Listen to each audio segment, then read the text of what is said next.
मध्यकालीन भारत में इतिहास लेखन के क्षेत्र में अभूतपूर्व उन्नति हुई। 10वीं शताब्दी के अंतिम दशकों में फारस में राष्ट्रीयता के उदय के साथ अरबी के स्थान पर न केवल फारसी भाषा को इतिहासकारों ने महत्व प्रदान किया, बल्कि फारसी साहित्य के साथ साथ फारसी भाषा में इतिहास की रचना की गई। दिल्ली सल्तनत की स्थापना के बाद फारसी भाषा राज्य भाषा बनी। आपका टाइम बिल्कुल खराब ना करते हुए आगे बढ़ते हैं, तो आप भी आगे बढ़ने से पहले एक छोटा सा लाइक और सब्सक्राइब बटन दबा दीजिए। सल्तनत काल में कुतुबुद्दीन ऐबक से लेकर सिकंदर लोदी तक तथा मुगल काल में बाबर से लेकर औरंगजेब तक प्रत्येक सुल्तान तथा बादशाहों के दरबार में फारसी लेखकों, कवियों, दार्शनिकों, शास्त्रज्ञों तथा इतिहासकारों का जमावड़ा रहता था, जिन्हें राज्य की ओर से प्रोत्साहन एवं संरक्षण प्रदान किया जाता था। बता दें कि मध्यकालीन भारत के प्रमुख स्रोतों की संख्या तुर्क अफगान शासनकाल की अपेक्षा मुगल काल में अधिक है और इतिहास लेखन की परंपरा दिल्ली सल्तनत काल में ही शुरू हो चुकी थी, जो मुगल काल तक आते आते अत्यधिक विकसित हो चुकी थी। सल्तनत काल और मुगल काल में तुर्की तथा फारसी भाषाओं में विभिन्न ग्रंथ लिखे गए। 8वीं शताब्दी में जब से अरबों ने सिंध पर विजय प्राप्त की और उसे तुर्की साम्राज्य में मिला लिया, तभी से सच्चे अर्थों में मध्यकालीन इतिहास से संबंधित ऐतिहासिक साहित्य मिलना आरंभ हो जाता है। सिंध पर चच के पुत्र दाहिर का शासन था। सिंध पर अरबों ने प्रथम आक्रमण किया था। अतः सिंध से जुड़ी घटनाओं की पहली पुस्तक का नाम फतहनामा अथवा चचनामा है। मूलतः यह पुस्तक सिंध आक्रमणकारी मोहम्मद बिन कासिम के किसी अज्ञात सैनिक द्वारा अरबी भाषा में लिखी गई। बाद में चचनामा को मोहम्मद अली बिन अबू वक्र कुफी ने नसीरुद्दीन कुबाचा के समय फारसी में अनुवादित किया। इसके बाद 892 से 93 ईस्वी में अरबी इतिहासकार बालाजूरी की प्रसिद्ध रचना फतूह अल-वुल्दान में सिंध विजय का विवरण मिलता है। इसके बाद भारत में धीरे धीरे ऐतिहासिक रचनाओं का सिलसिला शुरू हो जाता है। इस युग की अनेक महत्वपूर्ण रचनाओं में शामिल अल-बरूनी कृत किताबुल हिंद है। इसमें भारतीय भूगोल, विज्ञान, गणित, इतिहास, खगोल व दर्शन शास्त्र का वर्णन है। किताबुल हिंद महमूद गजनवी के शासनकाल को रेखांकित करने के साथ ही साथ 1019 से 1030 ईस्वी तक भारतीय जीवन अध्ययन एवं निरीक्षण पर आधारित है। अगर अभी तक आप चैनल को सब्सक्राइब नहीं किए हैं तो अभी कर लीजिए। साहित्यिक दृष्टिकोण से मुगल काल प्रगतिशील था। फारसी, हिंदी, संस्कृत के अतिरिक्त उर्दू भाषा का विकास भी इसी काल में हुआ। इसके अतिरिक्त क्षेत्रीय साहित्य का भी उद्भव हुआ। मुगल काल में फारसी को राजभाषा बना दिया गया। मुगल वंश के संस्थापक बाबर द्वारा रचित तुजुक-ए-बाबरी अथवा बाबरनामा मूलतः तुर्की भाषा में लिखा गया था। कालांतर में इसका अनुवाद फारसी भाषा में कर दिया गया। बाबर का कविता संग्रह दीवान तुर्की भाषा में बहुत ही प्रसिद्ध हुआ। मध्यकालीन इतिहास के प्रमुख स्रोतों में आत्मकथाओं का भी अलग स्थान है। इनमें फिरोज शाह तुगलक कृत फुतुहात-ए-फिरोज शाही, बाबर कृत तुजुक-ए-बाबरी एवं जहांगीर कृत तुजुक-ए-जहांगीरी का विशेष रूप से उल्लेख किया जाता है।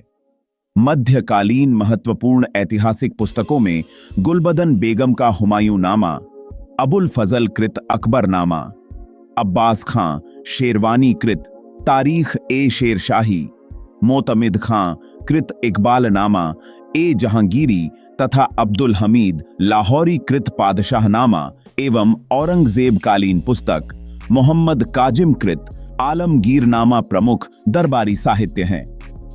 प्रशासन संबंधी तथ्यों की जानकारी का एक महत्वपूर्ण स्रोत दस्तूर-ए-अमल के अंतर्गत आने वाली रचनाएं हैं।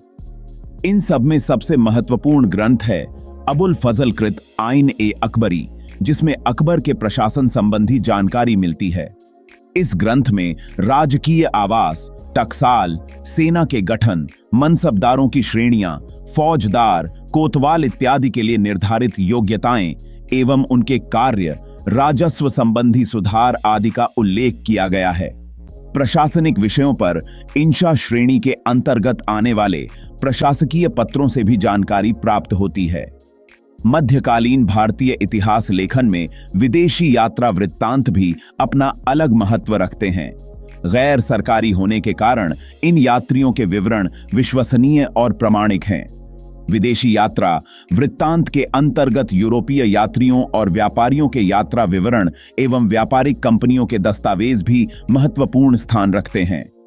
ऐसे यात्रियों में प्रमुख रूप से Ralph Finch, William Hawkins, Edward Terry, Peter Mundy, Francisco Bernier, Italian यात्री मनुची तथा रूसी यात्री निकितीन का नाम शामिल है। इन यात्रियों ने भारत की राजनीतिक, सामाजिक, आर्थिक, प्रशासनिक एवं सांस्कृतिक स्थिति का आंखों देखा विवरण लिखा है। ठीक इसी प्रकार से डच, पुर्तगाली, अंग्रेज और फ्रांसीसी व्यापारिक कंपनियों के दस्तावेजों से तत्कालीन अर्थव्यवस्था, वस्तुओं के मूल्य, उत्पादन, शिल्प, परिवहन के साधनों तथा व्यापार आदि के विषय में जानकारी मिलती है। मध्ययुगीन इतिहास लेखन में राजस्थानी स्रोतों का अपना अलग महत्व है। राजस्थान का मुस्लिम शासकों के साथ गहरा संबंध रहा है। इससे इतर मध्यकालीन आधुनिक इतिहासकारों का योगदान भी कम महत्वपूर्ण नहीं है। इन आधुनिक इतिहासकारों ने इतिहास के उपयोगितावादी दृष्टिकोण को अधिक महत्व दिया। महमूद गजनवी, एक प्रमुख तुर्की शासक जिसने 11वीं सदी में भारत पर कई आक्रमण किए, इतिहासकार अल बिरूनी उनके साथ आए और उन्होंने किताबुल हिंद लिखी। यह पुस्तक भारतीय समाज, धर्म, विज्ञान और कला के बारे में महत्वपूर्ण जानकारी प्रदान करती है। अल बिरूनी ने भारतीय संस्कृति को समझने और उसका सम्मान करने का प्रयास किया। इस पुस्तक ने पश्चिमी दुनिया में भारत के बारे में जागरूकता बढ़ाने में महत्वपूर्ण भूमिका निभाई। मुगल काल में साहित्यिक विकास अपने चरम पर पहुंचा। अकबर के दरबार में अबुल फजल और फैजी जैसे विद्वान थे। अबुल फजल ने आईने अकबरी और अकबरनामा जैसे महत्वपूर्ण ग्रंथ लिखे। इसके अलावा दारा शिकोह ने संस्कृत और फारसी साहित्य का अनुवाद किया, जिससे दोनों संस्कृतियों के बीच साहित्यिक आदान प्रदान हुआ। इस काल में कविता, इतिहास और धार्मिक ग्रंथों का भी उल्लेखनीय विकास हुआ। मुगल काल का साहित्यिक योगदान भारतीय साहित्यिक धरोहर का एक महत्वपूर्ण हिस्सा है। आत्मकथाएं हमें इतिहास का एक व्यक्तिगत दृष्टिकोण प्रदान करती हैं। इनमें से कई आत्मकथाएं समकालीन घटनाओं और परिस्थितियों की गहरी अंतर्दृष्टि देती हैं। यह स्रोत हमें उस समय के समाज, राजनीति और संस्कृति को समझने में मदद करते हैं। प्रशासनिक स्रोत और दस्तूर ए अमल हमें शासकों के शासन के तरीकों और नीतियों के बारे में जानकारी देते हैं। ये दस्तावेज न केवल शासन की कार्य प्रणाली को उजागर करते हैं, बल्कि उस समय के सामाजिक और आर्थिक ढांचे को भी स्पष्ट करते हैं। इनसे हमें यह समझने में मदद मिलती है कि किस प्रकार की नीतियां लागू की गई थीं और उनका समाज पर क्या प्रभाव पड़ा था। विदेशी यात्रा वृत्तांत हमें बाहरी दृष्टिकोण से भारतीय समाज और संस्कृति को देखने का अवसर प्रदान करते हैं। इन वृत्तांतों में यात्रा करने वाले विदेशी यात्रियों के अनुभव और अवलोकन शामिल होते हैं, जो हमें उस समय के भारत की एक अलग तस्वीर दिखाते हैं। यह स्रोत हमें यह समझने में मदद करते हैं कि भारत को बाहरी दुनिया कैसे देखती थी और उनके अनुभव क्या थे।